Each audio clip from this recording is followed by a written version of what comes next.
I'm Tom Maxwell. The best thing that Tim LaFollette did before he died was to become an advocate for ALS. And he did so through this series, Often Awesome.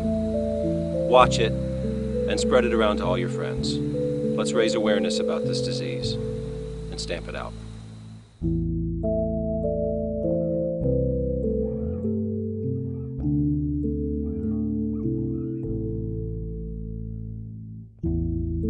Hello, my name is Tim and I have ALS, America's best kept secret disease.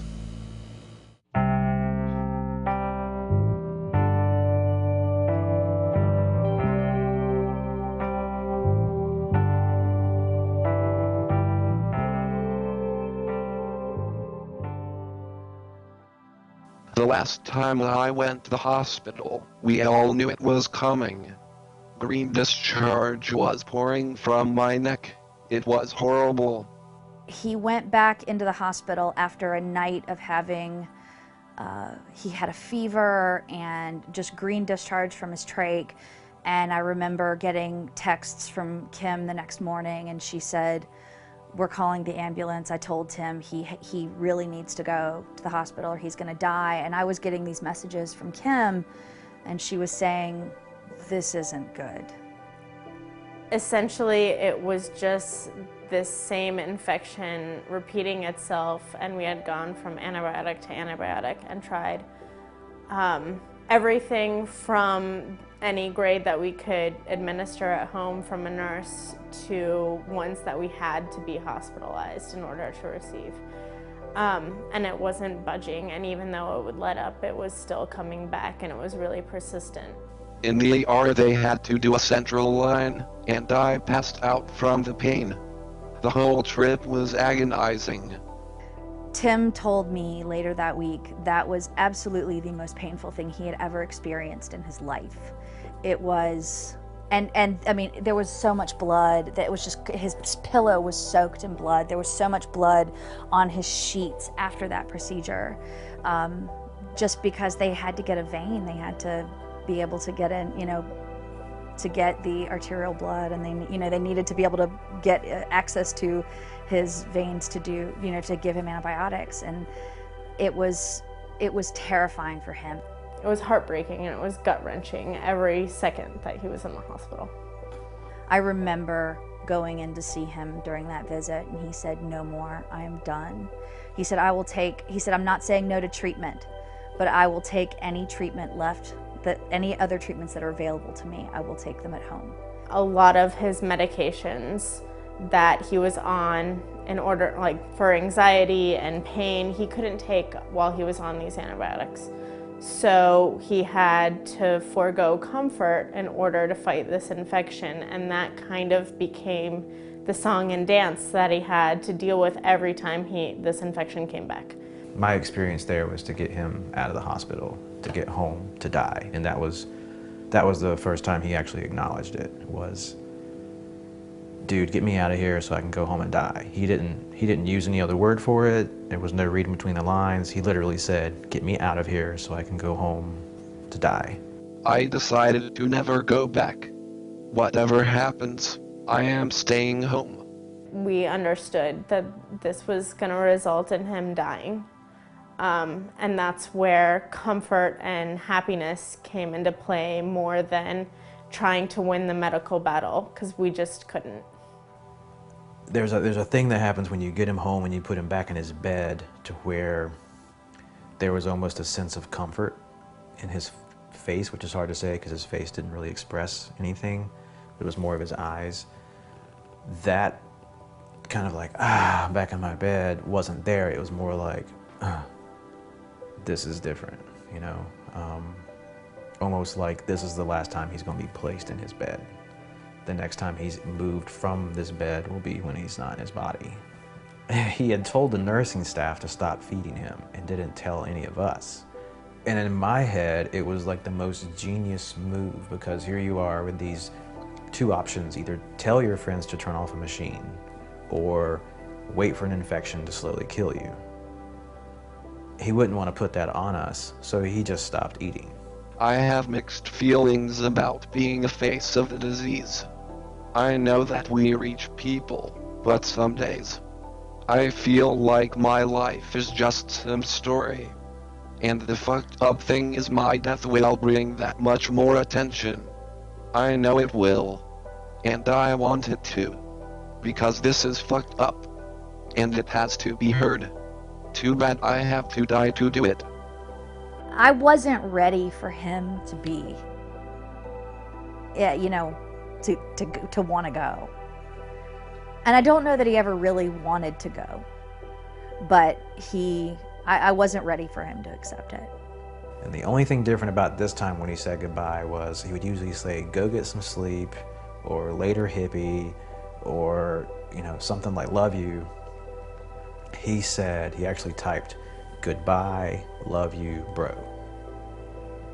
And again, you know, the convenience of having the Toby in front of his line of sight, I kind of started to cry. So I like kind of stepped in front of his computer for a second and was like, kind of wiped him away. And I was like, I was like, all right, dude, man, I'll see you later. That's when he fell asleep for 4 days. The Thursday that I came, Kim called and she said, this isn't good. He's been asleep for 36 hours. He's feverish. He's got a lot of green discharge. This is not good. So I immediately left work and I came over to his house and I asked him, I said, okay, where is the line between asleep and unconscious? Because I have a feeling that being asleep for 36 hours is not technically asleep anymore. And so she said, let's check. And so we took a flashlight and we lifted his eyelids to check his pupils to see if they were dilating. And one of his eyes was looking straight ahead and the other one was kind of cocked off to the side a little bit. And his pupils were reacting, but they were very sluggish. His kidneys had started to fail, and he, that Thursday night, came out of whatever it was that he was in. It was he and I and Devender and the nurse were in the other room, and he and I had our last conversation. I asked if he wanted me to ask him yes or no questions about what he was going through, and he said yes. And I asked him if he was in pain, and he said no. And I asked him if he was ready for end-of-life care. I told him what had happened, that he had been unresponsive for about a day, and he was fully aware what was going on.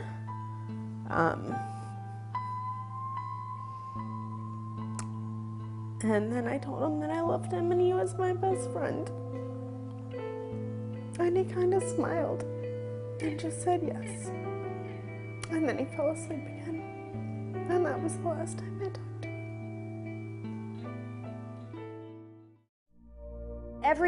Every medical person we spoke to said there will be the last hurrah.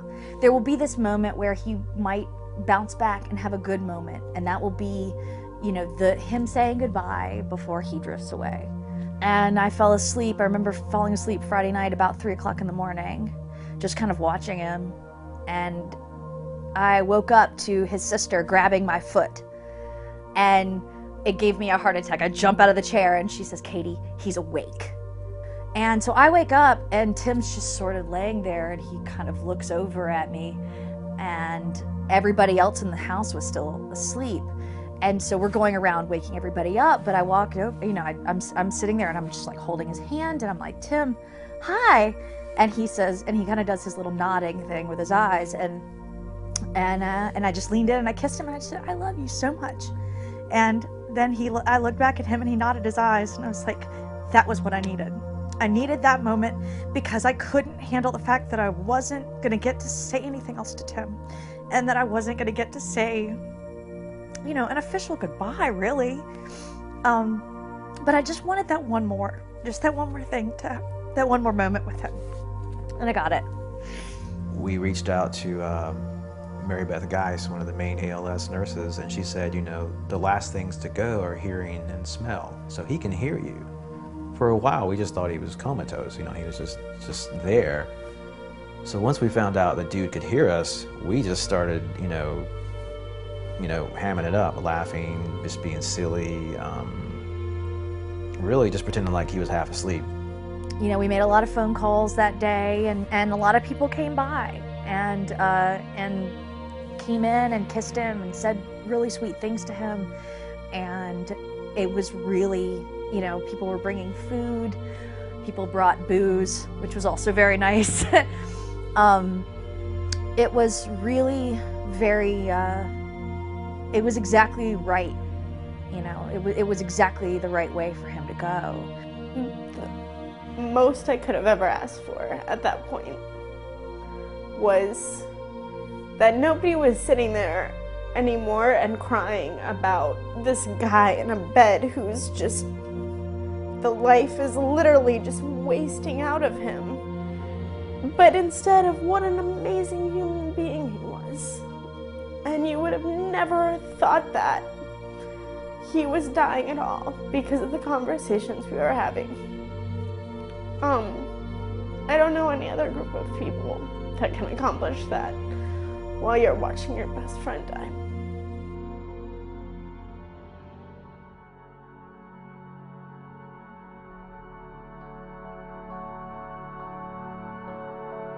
Tuesday was a very difficult day.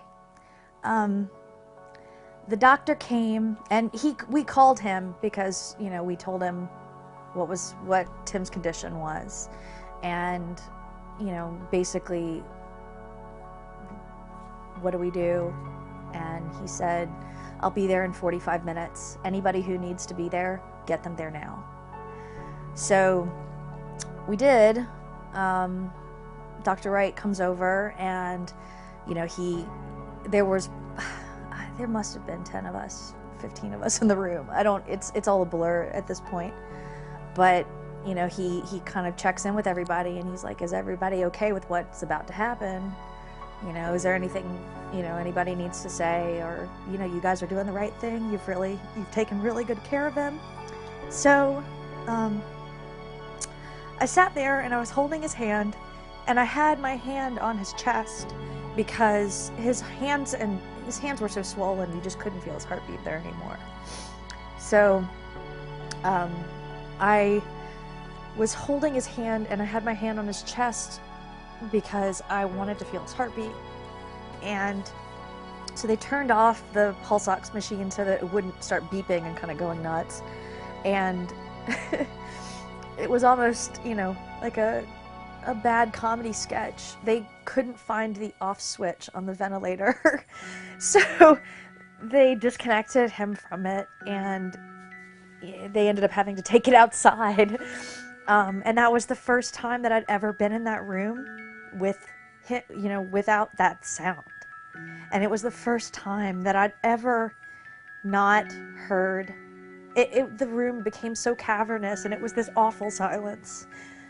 It was sad, it was bittersweet, but it was almost like, you know what, my friend's getting ready to not be trapped in this body that has basically become a log, and he can't move, and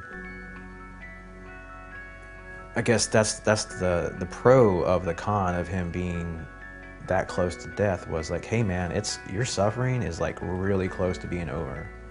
So many people just hide and don't show their faces, and they don't live lives that make noise. And Tim always lived a life that made noise. And his death did too, And I miss him every day. I miss my friend a lot. But as much as I miss him,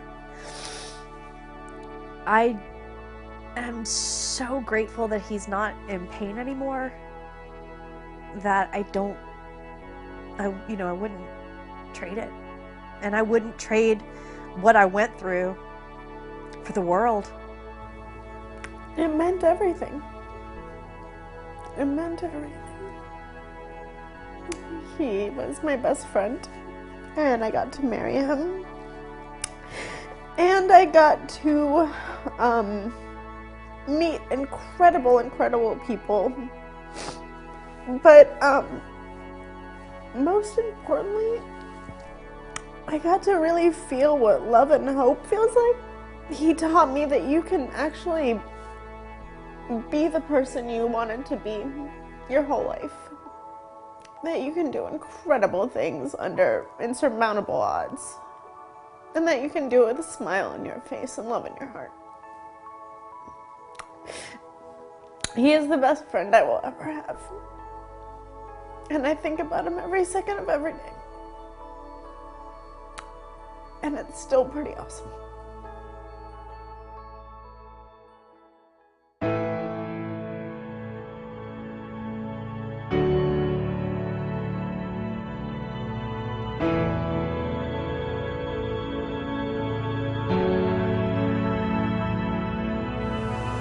About 4 months after my diagnosis, I went to go see a grief counselor at the hospice center.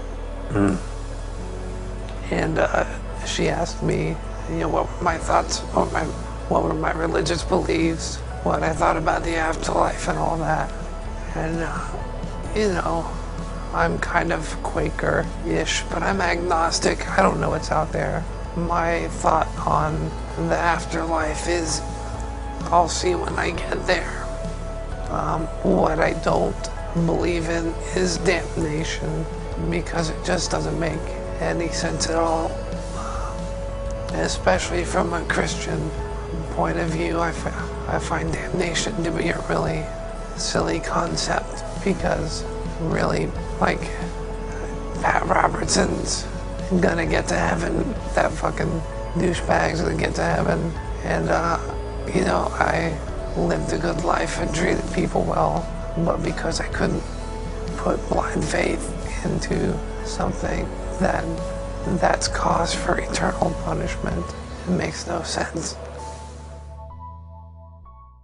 Well, I'll die trying, I'll never give up. Even when the odds are down, when no one gives a fuck. And even when pigs are flying, hell is frozen up. Well, I'll die trying, I'll never give up. And I know it's hard to love someone whose head is in the stars, but don't give up, hold on soon, until I've kept my promise and have given you the moon. I will die trying, I'll never give up, even when the odds are down, when no one gives a fuck. Not even when pigs are flying, hell is frozen up.